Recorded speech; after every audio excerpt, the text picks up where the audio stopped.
Hello, hello, hello. Welcome to Thoughtful Thursdays. Today is the first Thursday in the month of February. For January, we started reading this book, Your Next 5 Moves, Master the Art of Business Strategy by Patrick Bet-David.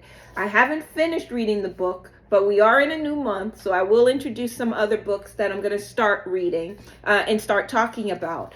But I did want to, and I will jump back to this book and different points in it later on in the year or different months or so, because it has a lot of great tidbits in here that you can really use to propel yourself personally forward, but also your teams, whether you're an entrepreneur or you're building a team within an existing company. And what I wanted to talk about tonight is one of his 5 master moves is building a strong team. And in in chapter 8 of the book, he talks about the importance of trust. And I like it so much because he likens building trust in a way in which you build trust with your team members to Gray Chapman's book, The 5 Love Languages. You know, you have to talk to people in a language that they understand for them to know that you hear them, you see them, you value them. And sometimes we often miss that. You know, for every person, and I'll just repeat because we actually did the 5 love languages a while back as one of our Thoughtful Thursdays. But if you remember, the 5 love languages are quality time, words of affirmation, gifts, acts of service, and physical touch. And so basically people respond based off of what they need, how they talk in love languages. And so if you are a person that needs acts of service, but your partner is a person that keeps giving you gifts and they really think they're doing their part, it doesn't matter how big the gift is, it doesn't matter how expensive the gift is, you appreciate their effort, but it is not feeding your soul. They're missing how to talk to you. You're talking 2 totally different languages, and a division begins to happen. You begin to move apart from one another because you're no longer understanding one another. You're no longer being seen. And so using that analogy, he actually mapped out, I think it's 8 love languages if you are an entrepreneur, if you are building a business. And this is how we should talk to our team members if we are trying to develop trust with them.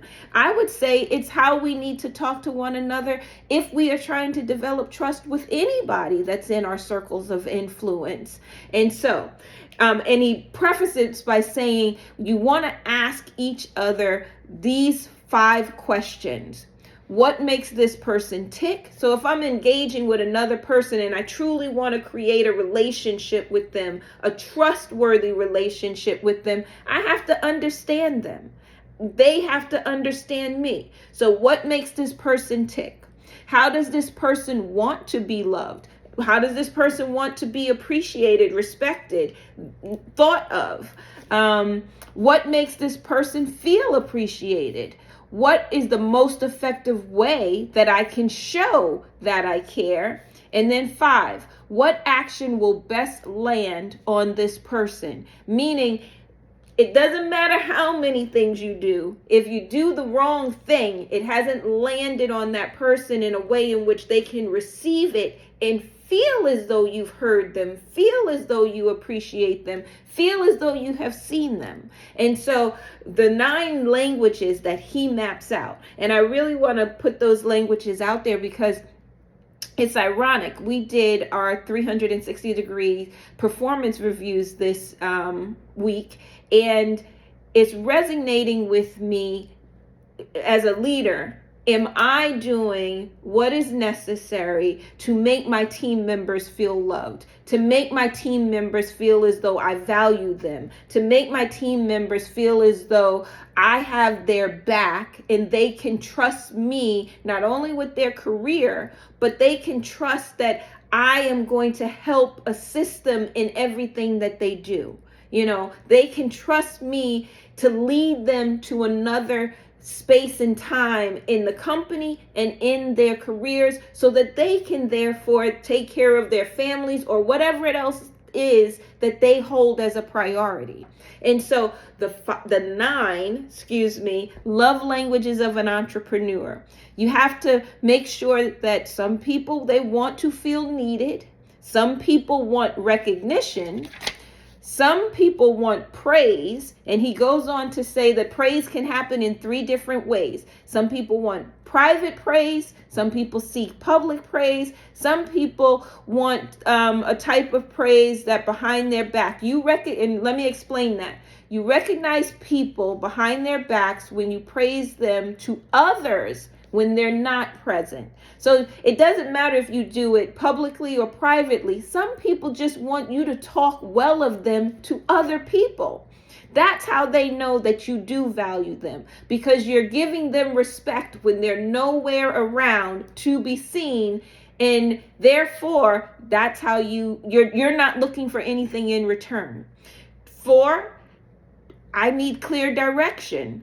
5, you've given me a vision. 6, you understand what my dream is, and my dream aligns with your dream. 7, you have invited me to be involved with the overall scope of where we're trying to go with this business. 8, you're challenging me. You're making me into a better person. You're giving me challenging projects. You're actually trying to push me to do better. And then 9, you're listening. You hear what I have to say as it relates to how to make something more efficient, how to make something work, whether I'm having challenges at my job, whether my voice matters. And so for anyone that is trying to build their next company, for anyone that's in a position of leadership and you're trying to strengthen your team, I encourage you to ask yourself, are you speaking their love language? Are you speaking in a manner in which, not just to talk, but are you speaking in a manner in which they know that you hear them and you see them, and that you are trying your very, very best to give back to them that level of appreciation? That means that you value them in some way, shape, or form. And it can't be in your language, because then it's a moot point. It needs to be in a way in which they are receptive of it, because that's how you create trust. And at the end of the day, if you're putting a lot of time and energy into people, you want to make sure that not only do you trust them, but they trust you. As long as they trust you, they will be there from the beginning to the end, and you guys will go and you will storm the mountain, and you will take over any and everything. You will accomplish great feats. It's about trust. But I liked this book because he broke it down into a very human analogy.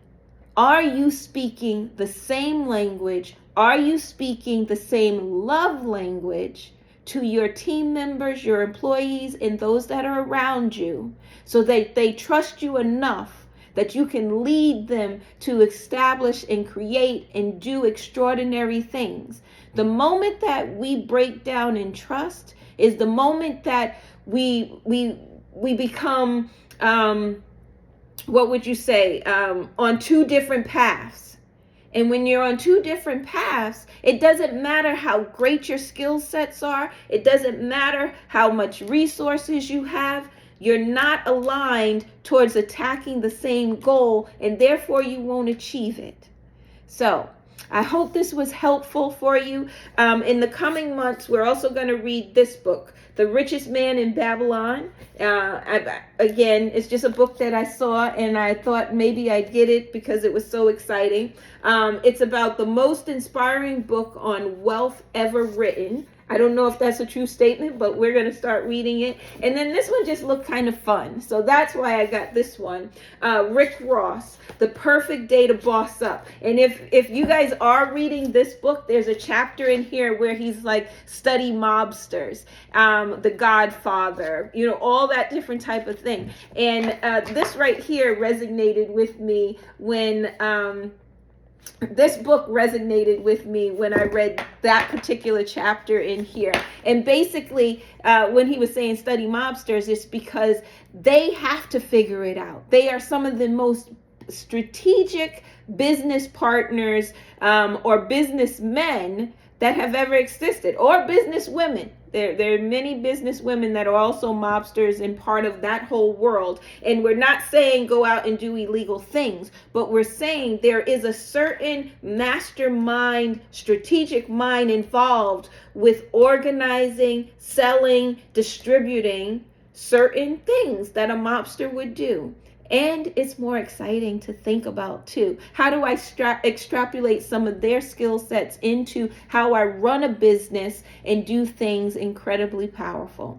So I will talk to you again next week. I'm not sure which book I will be presenting from, but I will be one of the three. So I'll talk to you later. Have an amazing, amazing night. Bye.